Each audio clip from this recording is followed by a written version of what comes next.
안녕하십니까? 가족의 행복을 중개하는 BC부동산팀 공인중개사 임지호입니다. 이번 시간에는 밴쿠버 부동산 가격 도대체 언제까지 떨어질 것인가, 그리고 언제 다시 매수하여야 하는가에 대해서 여러분들께 힌트를 드리는 시간을 갖도록 하겠습니다.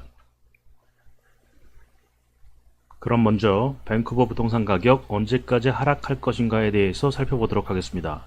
물론 제가 부동산을 비롯한 경제 경영 전문가로 수년을 강의를 비롯한 여러 활동을 하였습니다만, 언제까지 또는 언제를 맞추는 것은 신의 영역에 가깝습니다. 이는 경제 환경을 비롯한 다양한 외부 환경을 예측하는 것이 불가능하기 때문입니다. 그러나 현재의 상황과 과거의 상황을 고려해서 최선의 자료를 제공하고자 합니다. 지난 2018년 6월 이래 2019년 3월까지 메트로 밴쿠버 부동산 가격은 평균 9% 하락하였습니다. 지역에 따라 편차가 있으나 밴쿠버 다운타운을 비롯한 로스 밴쿠버와 웨스트 밴쿠버 등의 지역은 10% 이상의 큰 폭의 하락세를 나타내고 있으며, 버나비, 커키틀란 및 랭리, 서리 등의 지역의 하락세는 약 5에서 6% 선을 보이고 있는 것으로 확인되고 있습니다.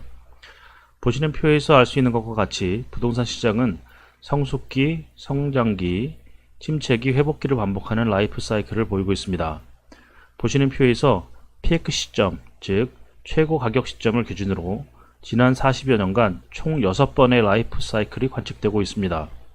본 라이프 사이클에 따라 피크 시점, 즉 최고가 시점으로부터 침체기와 회복기까지 평균적으로 10%에서 15% 정도의 가격 하락이 관측되고 있으며, 경제 환경 등의 외부 변수에 따라 침체기와 회복기의 기간이 상이하게 나타나고 있음을 알 수 있습니다. 침체기와 회복기의 기간이 길게는 7년 동안 지속되는 경우가 있었으며, 짧게는 1년 6개월 정도 지속된 것을 확인할 수 있습니다. 따라서 이미 확연하게 침체기에 접어든 2019년의 부동산 시장이 얼마나 긴 시간 동안 침체기를 거쳐 안정기와 회복기에 머물 것인가에는 경제 환경의 변화와 정책 변수에 따라 향후 짧게는 1년, 길게는 5에서 6년이 지속될 수 있음을 알 수 있습니다. 이러한 침체기와 회복기의 기간이 얼마나 오래 지속될 것인가를 예측하는 데 있어 가장 중요한 요인으로 작용하는 환경 변수는 부동산 시장의 수요와 공급의 흐름입니다. 경제의 기본 원칙인 수요가 증가하면 가격은 상승하고, 공급이 증가하여 초과 공급이 발생하면 가격이 하락하는 것은 당연하기 때문입니다. 부동산 시장의 수요를 살펴보기 위하여 가장 많이 활용되는 자료는 인구 통계입니다. 인구 통계를 통하여 필요한 주택 수를 측정할 수 있기 때문입니다. 인구는 자연 증가와 이민 등의 사회적 증가 및 도시화에 따른 인구 집중 현상을 통해 설명될 수 있습니다. 보시는 도표는 지난 40년간의 캐나다 인구 증가와 각 주별 인구 통계를 나타내고 있습니다. 캐나다 전체 인구는 2017년 말을 기준으로 1977년부터 약 54% 증가한 3,700만 명에 달하고 있습니다. 한편 BC주, 온타리오주 및 알버타주는 이러한 캐나다 평균 인구 증가율인 53%를 상회하는 높은 인구 증가율을 보이고 있음을 알 수 있습니다. 특히 BC주의 경우 1977년 250만 명이었던 인구가 2017년 기준으로 480만 명을 넘어 87%의 인구 증가율을 보이고 있으며, 매년 5만 6천 명의 인구가 신규로 유입되고 있음을 알 수 있습니다. 이러한 인구의 급격한 증가를 통해 BC주에 신규로 지어져야 하는 주택의 수를 측정할 수 있습니다. 지난 40년간 BC주의 전체 인구는 약 225만 명 증가하였는데, 이 중 메트로 밴쿠버 지역의 인구 증가수는 200만 명으로 추정됩니다. 이를 가구별 평균 인구인 2.3명으로 나누면 추가적으로 필요한 주택수를 측정할 수 있는 것입니다. 이에 따라 메트로 밴쿠버 지역의 지난 40년간 추가적인 건축이 필요한 총 주택수는 약 87만 가구로 측정될 수 있으며, 연평균으로 약 2만 2천 가구의 신규 건축이 필요한 실정입니다. 필요주택수와 비교하여 실제로 허가된 주택 건축수를 살펴보면, 가격 상승기에는 주택 건축수가 상승하고 하락기에는 건축수가 하락함을 통계로 알 수 있습니다. 지난 2005년부터 2007년까지 주택가격이 상승하는 시기에는 필요주택인 2만 2천 가구보다 약 10% 이상 건축허가가 증가하여 공급 과잉을 유발하였으며, 2008년 금융위기 이후 건축 허가가 급감한 것을 알 수 있습니다.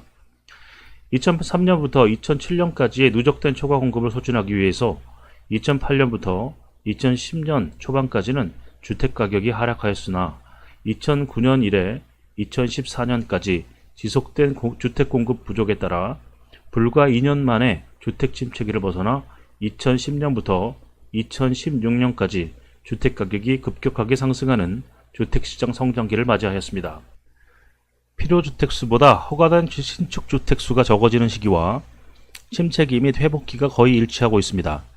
성장기를 거쳐 성숙기에 접어들면 주택 허가수가 급격히 증가하여 초과 공급이 발생하는 현상도 나타납니다. 이러한 초과 공급 현상은 2015년 하반기부터 본격화되었습니다. 2015년 메트로 밴쿠버에서 공급된 공급 물량은 27,000채, 2016년에는 25,000채, 2017년에는 29,000채로 필요주택 수인 22,000채보다 훨씬 많습니다.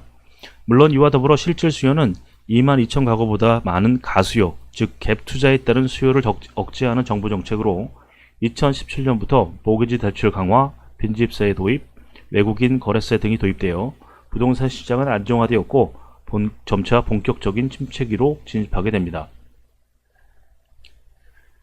향후 밴쿠버 부동산이 침체기를 지나 안정기를 접어드는 시기는 역사적인 관점에서 살펴보면 현재 평균 가격이 최고점 대비 9% 정도 하락하였다는 측면에서 볼 때 아직도 약 3%에서 5% 정도 하락하는 시점을 최저점으로 볼 수 있습니다.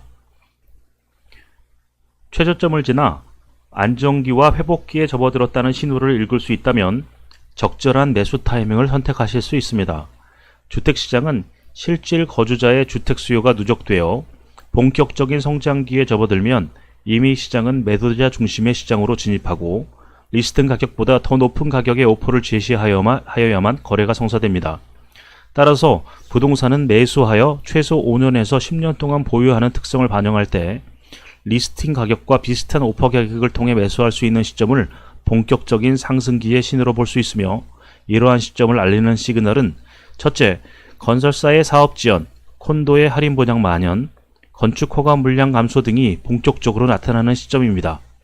다시 말해 인구 증가를 고려한 연평균 필요 주택수인 22,000가구보다 10% 이상 적은 수준으로 건축 허가수가 하락하는 시점입니다. 메트로 밴쿠버의 건축 허가수가 2만 가구 이하로 하락하면 매수를 고려해 볼 수 있습니다. 둘째, 임대료 상승률이 급격히 높아지는 시기입니다. 현재와 같이 NDP 정부의 무식한 수요 억제 정책은 실수요자의 주택 구매를 극단적으로 억제하는 부작용을 나타낼 것으로 관측됩니다. 이러한 부작용의 직격탄을 맞는 대상은 주택 구매를 할 수 없는 실수요자가 임대의 수요로 몰리는 현상을 나타낼 것입니다.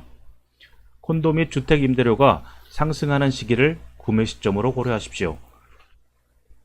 셋째, 수요 부족으로 인하여 건설 경기가 하락하고 주택 분양이 어려워지면 건설사를 비롯한 법률과 건설자재 생산 유통업 등의 전반적인 경제활동에 제약이 발생하며 정부의 세수 감소 현상이 나타나 경제 전반에 부정적인 영향을 끼치게 됩니다. 새로운 성장 동력이 없는 BC주의 현실에서 이러한 현상은 경제 전반으로부터 규제 완화와 실수요자를 위한 주택 공급 대책을 세우도록 하는 촉진제가 될 것입니다. 가장 먼저 실시될 정부 규제 완화책은 모기지 대출을 위한 스트레스 테스트 조건의 완화가 될 것으로 예측됩니다.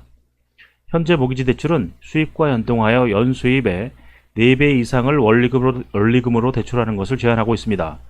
이러한 조건이 완화되는 시점에 매수를 고려하시기 바랍니다. 마지막으로 미국의 경기 하락에 따라 금년에 예고되었던 미국의 3차례 금리 인상은 취소될 가능성이 커졌습니다. 캐나다의 경제 상황도 2018년 하반기부터 급격히 경직되고 있습니다. 경기가 침체되면 물가가 하락하고 금리를 하락하여 경기를 부양하라는 압력을 받게 됩니다.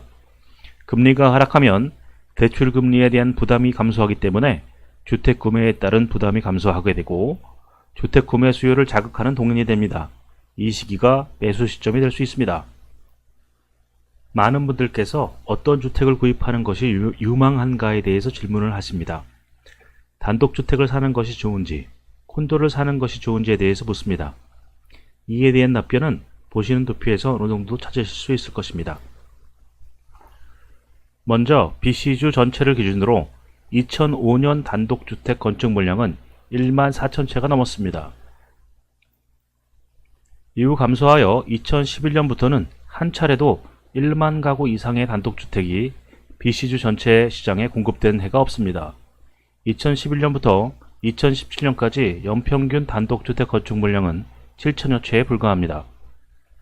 대규모로 단독주택 단지를 개발할 수 없는 현실에서 재건축 단독주택, 즉 기존 단독주택을 헐고 다시 짓는 단독주택을 제외하고 실제로 시장에 공급되는 신규 단독주택은 매우 적은 실정입니다. 그러나 단독주택에 대한 실질적인 수요는 매년 증가하고 있습니다. 이는 단독주택이 다른 주택유형과 비교하여 우월한 주거 환경을 보유하고 있기 때문입니다.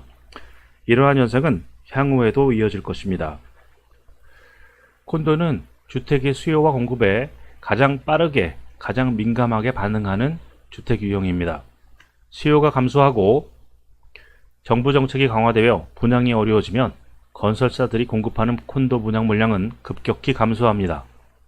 2019년 들어 수많은 건설사들이 이미 예정된 분양 콘도에 대하여 밀어내기 분양, 할인 분양을 하는 현상이 나타나고 있습니다. 건설사 대부분은 2년에서 3년이 걸리는 건축기간 동안 금융기관을 통한 차입금을 조달하여 건축을 하기 때문에 분양이 어려워지면 기존에 예정된 분양 물량을 할인하여 빠르게 소진시킨 후 시장이 회복될 때까지 분양을 늦추기 마련입니다. 침체가 예정된 시장에서 이미 분양을 받으셨거나 거주하시는 콘도는 장기 보유하실 것을 권합니다. 투자 목적으로 구매하신 분들은 전매 또는 장기 보유를 권합니다. 실거주를 위하여 분양을 고려하시는 분들께서는 대기업 건설사가 분양하는 콘도를 구입하는 것이 안정적입니다. 지금까지 밴쿠버 부동산 가격 언제까지 떨어질 것인가, 언제 사야 하나 라는 주제로 최선의 정보를 제공하고자 노력하였습니다. 이상 가족의 행복을 중개하는 BC부동산팀 임재호 공인중개사였습니다. 감사합니다.